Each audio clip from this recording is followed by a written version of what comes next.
Well, hey there guys. So in today's video, I will be talking about Vanguard, but I'm not talking about my portfolio as I usually do. I'm actually talking about an article that they just released about updating the 4% rule for early retirees. So this video is actually a big shout out to my mother, as she is the one who sent me this article as soon as she saw it, because she said, yep, Deandra, you're going to be interested in reading this. And I actually was, so much so that I decided to make a video about this. So if you've been around for some time on my channel, you know that I talk about the FIRE movement, which stands for Financial Independence Retire Early.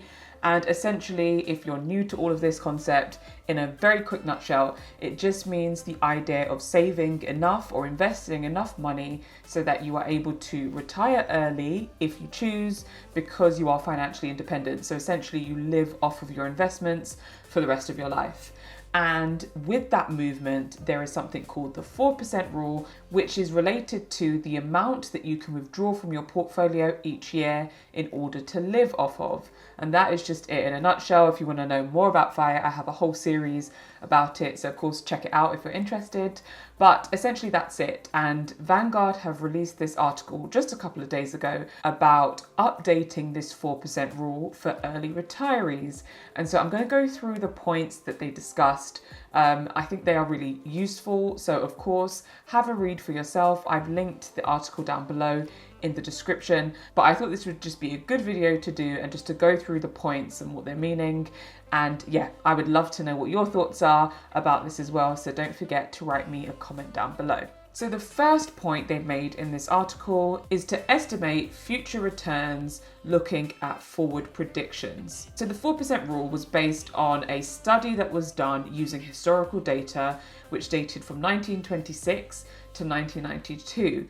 And so in this, they used basically all the economical data during this time and was able to estimate what the average returns are of the US stock market. And in these simulations, they wanted to do a worst case scenario so that they could figure out what percent would be an acceptable amount to withdraw from your portfolios every year, and that's where the 4% rule has come from. However, what Vanguard is saying in this article is that using the past historical data isn't as relevant anymore, and we should be looking to use forward predictions or forecasting in order to better understand how our portfolios may perform in the future. So Vanguard have a forecasting tool, which is called the Vanguard Capital Markets Model, abbreviated as VCMM. And when they use this forecasting tool, they are actually seeing that the average historical returns are different in comparison to what the future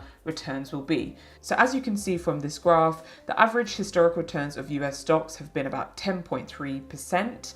For US bonds, around 5%, and inflation just under 3%. But according to this 10-year median forecast that Vanguard have put together, they are seeing that future returns may return around 4% for US stocks, 1.3% for US bonds, and 1.58% for inflation. And these forecasts are as of December 2020. So looking at this graph, you can see there's a big difference between average historical returns and what is predicted for returns moving forward. And so the point that Vanguard are making in this is we can't really rely on past performance, which we all know in general, but we do tend to use past performance in order to get an idea of what we potentially may get in the future.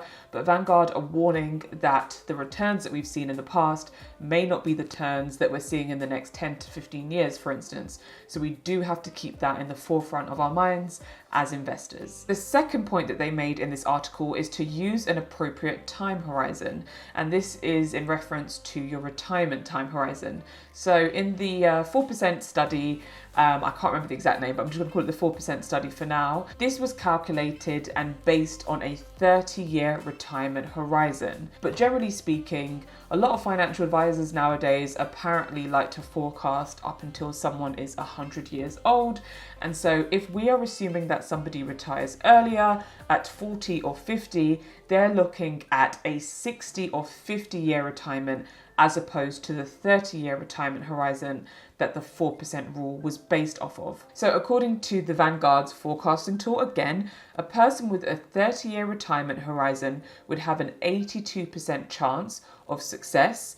And that basically means have an 82% chance of not running out of money in that time. Whereas a person with a 50-year retirement would only have a 30% chance of success. So of course that's drastically different because there's an additional 20 years tacked on to the retirement time horizon. And so of course when we're thinking about early retirement, and also that coincides with probably living longer, we do have to keep into consideration that the 4% rule was based on a 30-year time horizon, but we may be looking at closer to a 50 or even 60-year time horizon. The third point that Vanguard made was to minimize costs. And so we probably all know, or if you don't know, the costs, as in what you're being charged for your investments on a yearly basis, can very quickly eat into your profits. And so when we look at the 4% rule, this isn't inclusive of the costs or the fees that you're paying for your investments. So that does also need to be taken into consideration. So in the article, they talk about if they were to reevaluate a FIRE investor's 36% chance of success, and by applying a 0.2% expense ratio to their portfolio, this estimated success rate actually drops to less than 28%. And if we were to increase that expense ratio from 0.2% to 1%, the estimate drops to less than 9%.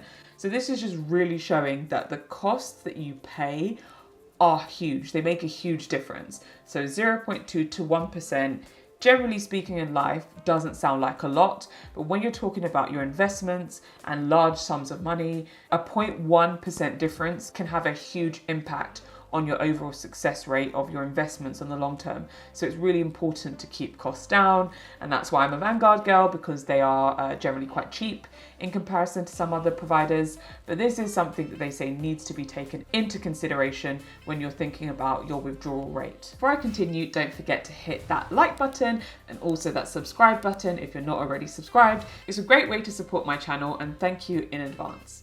The fourth point that they talk about is to invest in a diversified portfolio.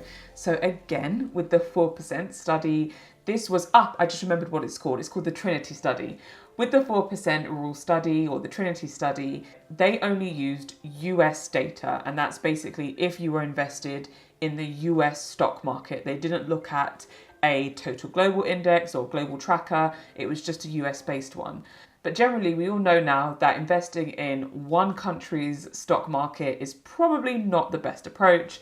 It's better to be diversified and to be invested internationally in different types of markets. So in the Vanguard's forecasting model, they found that if an investor was to invest in the US stocks and bonds market only, they would have a 36% success rate. But if a person was to invest internationally, they would increase that success rate from 36% to 56%. So of course that is a huge difference just by what you're investing in. So this really just speaks to the power of diversifying your investment portfolio. And the fifth point that they make in the article is to use a dynamic strategy. I completely agree that using a dynamic strategy makes sense. And essentially this means that you will not be stuck to one withdrawal rate only throughout your entire retirement. So 1 year, if market returns are bad, you may consider only withdrawing 3% because the market's not performing so well. But in years where the performance is better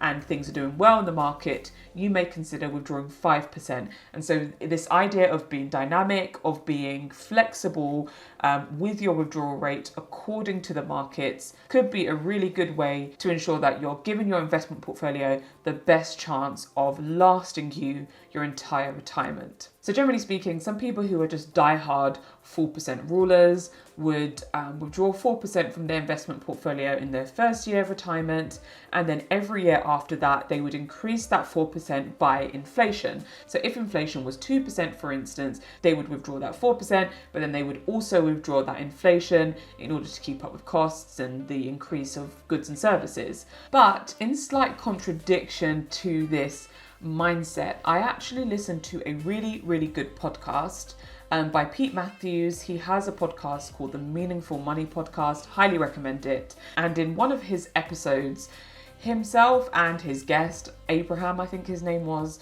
talked about what the data shows us in terms of people's spending in retirement. And what they found was that in the earlier years, people tend to spend a bit more. They are enjoying retirement, they're going on holidays, they're doing amazing things with families, whatever it is, they're spending a bit more in their early retirement years. But in contradiction with the idea of withdrawing 4% and then increasing it by inflation each year, what they found was that people were spending less as their retirements went on. And I think this is just really common sense. So although people like to assume that you're going to increase your spending year after year, all the way up into your 80s or your 90s, the reality is if you're in your 80s or your 90s, will you be traveling as much, going out to eat as much, spending time with friends as much? Probably not. Your costs are probably going to decrease. And so they speak about this a lot in this podcast episode. I've linked it down below because I think it's just a great episode.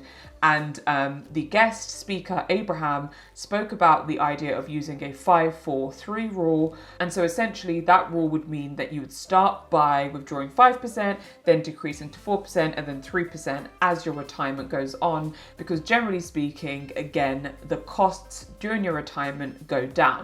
Now, there is that aspect of care and care costs, but they also touched on this in the episode, and I thought this was really, really interesting. They found that people who did go into care, they actually weren't there for many years. Unfortunately, people tend to be in care for less than 4 or 5 years because generally the people will die before that time. And so, of course, some people are estimating costs, care costs for maybe 10 or 15 years, but the data suggests differently. The data doesn't suggest that people are in care for that long. Anyway, I'm not going to talk more about that episode because I really think you should check it out. They talk about the 5-4-3 rule, they talk about the data, they talk about using your house to cover care costs, they talk about a whole host of things that are really important to consider when you're thinking about retirement. But I really hope that you've enjoyed this video. But this article just really shows the types of things that you need to consider when you're thinking of a longer time horizon, which of course is relevant to people who are hoping to retire before the traditional retirement age of 65 or 68. So I hope this has given you food for thought. And so yeah, that'll be it for today. Thank you for watching, and I look forward to seeing you in the next video real soon.